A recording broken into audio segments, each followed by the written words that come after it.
చిత్తూరు జిల్లా పీలేరు వద్ద విధులు నిర్వహిస్తున్న ఏఆర్ కానిస్టేబుల్ గణేష్ మృతి బాధాకరమని, రాష్ట్రంలో పోలీసులకి రక్షణ కరువైందని శ్రీ సత్యసాయి జిల్లా తెలుగుదేశం పార్టీ అధ్యక్షులు బీకే పార్థసారథి ఆరోపించారు. చిరచందనం స్మగ్లర్ల చేతిలో మృతి చెందిన ఏఆర్ కానిస్టేబుల్ గణేష్ అంత్యక్రియలకు టీడీపీ జిల్లా అధ్యక్షులు బీకే పార్థసారథి మరియు ధర్మవరం పార్టీ ఇన్ఛార్జ్ పరిటాల శ్రీరాములు హాజరై నివాళులర్పించారు.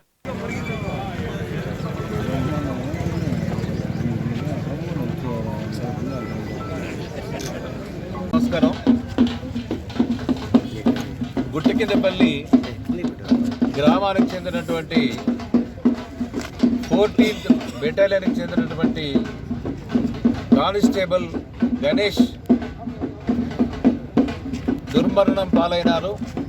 దుండగుల చేతుల్లో ఎర్ర చందనం స్మగ్లర్ల యొక్క అఘాతకానికి ఈరోజు గురి కావడం జరిగింది. గణేష్ ఇది తీవ్రంగా ఖండిస్తున్నాం.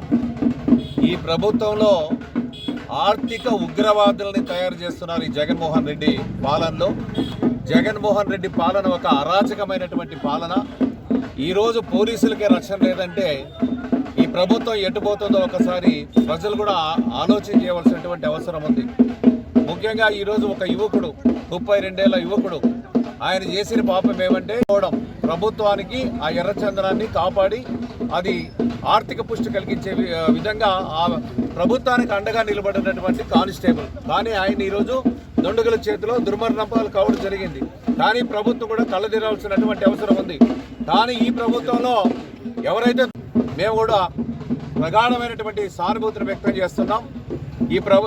ఈ కుటుంబానికి అన్ని విధాలా మేము కూడా మా వంతు సాయం అందిస్తాం. అదేవిధంగా ప్రభుత్వం కూడా ఈ కుటుంబానికి ఎక్స్గ్రేషియో కూడా ఒక ₹1 కోటి ఇవ్వాల్సినటువంటి అవసరం ఉంది. అదేవిధంగా డ్యూటీలో ఉన్నటువంటి వ్యక్తి కాబట్టి ఆయనకి ఆ విధంగా ఇస్తూ ఆ కుటుంబంలో ఉన్నటువంటి వాళ్ళకు సంబంధించినటువంటి వ్యక్తులు కూడా ఉద్యోగాలు ఇచ్చి అన్ని విధాలా ఆదుకోవాలని ఈ సందర్భంగా ఈ ప్రభుత్వానికి హెచ్చరిక జారీ చేస్తున్నాం. ఘటన చాలా బాధాకరం. అందులోనూ నిన్న ఘటనలో చనిపోయిన కానిస్టేబుల్ ధర్మవరం కిందపల్లికి చెందిన గణేష్ అనే వ్యక్తి. ఈరోజు ఆ కుటుంబాన్ని చూస్తుంటే మనకు చాలా బాధ వేస్తుంది. ఎందుకంటే ఏదో ఇంటికి వచ్చింది కాదు, ఇంకో దానికి వచ్చింది కాదు, న్యాయం కోసం అని చెప్పి ఆయన చేసిన పోరాటంలో ఆయన అమరుతాను. దాంట్లోనే 2 చిన్నపిల్లలు, అంతా 1వ క్లాసు ఇంకా తక్కువ ఉన్న 2 చిన్నపిల్లలు ఆ ఇంట్లో ఉండడం. రెండోది ఒకడే కొడుకు కావడం వలన పాపం తల్లిదండ్రులకు కూడా అతనే ఆధారుగా ఉన్న వ్యక్తి. కుటుంబం అంతా పూర్తిగా ఇతని మీద ఆధారపడి బతుకుతున్న పరిస్థితుల్లో ఇటువంటి సంఘటన ఎదురవ్వడం అనేది ఆ కుటుంబానికి తీరలేని లోటుగా మారిపోయింది. అందులోనూ ముఖ్యంగా ఒక యువకుడిగా ఈ రాష్ట్రంలో జరుగుతున్న ఏదైతే స్మగ్లింగ్ వ్యాపారం ఏదైతుందో దాన్ని అడ్డుకట్టు వేయాలనే ప్రయత్నం చేయడము. అందులోనూ అక్కడ ఎర్రచందనాన్ని దొంగలను గతంలో కూడా చాలాసార్లు ఇటువంటి సంఘటనలు జరుగుతూ వచ్చాయి. ఈ ఎర్రచందనం స్మగ్లర్స్ అనేవాళ్ళు ఎర్రచందనం దొంగల్ని తరలిచ్చే సమయంలో ఈ రకంగా కానిస్టేబుల్స్ కానీ పోలీసులు కానీ అడ్డుపడి ప్రాణాలు కోల్పోయిన వాళ్ళు, లేకుంటే యాక్సిడెంట్లకు గురైన వాళ్ళు కూడా చాలామంది ఉన్నారు.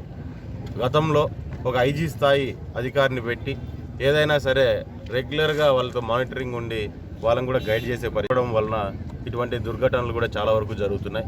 ఖచ్చితంగా గవర్నమెంటు ఈ గణేష్ ఏ విషయం మీద అయితే పోరాటం చేసి తన ప్రాణాలు అర్పించడానికి కూడా సిద్ధమై అడ్డుకోవడానికి ప్రయత్నం చేశాడో దాని మీద ఖచ్చితంగా గవర్నమెంట్ కూడా తగిన చర్యలు తీసుకొని చాలా సీరియస్గా, అంటే ఈరోజు ఏదో యాక్సిడెంట్ చేసిపోయిన వాడిని అరెస్ట్ చేయడం అనేది కాదు, ఎర్రచందనం స్మగ్లింగ్ మీదనే ఒక దండయాత్ర మనం ప్రకటించాల్సిన అవసరం ఉంది. గతంలో చంద్రబాబు నాయుడు గారు ఏ రకంగా చేశారో ఇప్పుడు వైఎస్ఆర్ ప్రభుత్వం కూడా ఆ రకంగా చేయాల్సిన అవసరం ఉందనేది వాళ్ళు కూడా ఒకసారి గుర్తుపెట్టుకోవాల్సిన అవసరం ఉంది. అదే రకంగా ఇప్పుడు ఎవరైతే చనిపోయిన గణేష్ ఫ్యామిలీకి కూడా ఒక ఉద్యోగ అవకాశం కల్పించి, ఎందుకంటే ఆ మహిళ 2 పిల్లల్ని అంత చిన్న వయసులో పెంచుకోవడం కూడా ఇబ్బందిగా ఉంటుంది, వాళ్ళని కూడా ముందుకు తీసుకురావడం ఇబ్బందిగా ఉంటుంది. కాబట్టి ఖచ్చితంగా వాళ్ళకు కూడా ఉద్యోగం ఆ కుటుంబానికి ఇవ్వాలని చెప్పి కూడా మేము కూడా డిమాండ్ చేస్తున్నాం.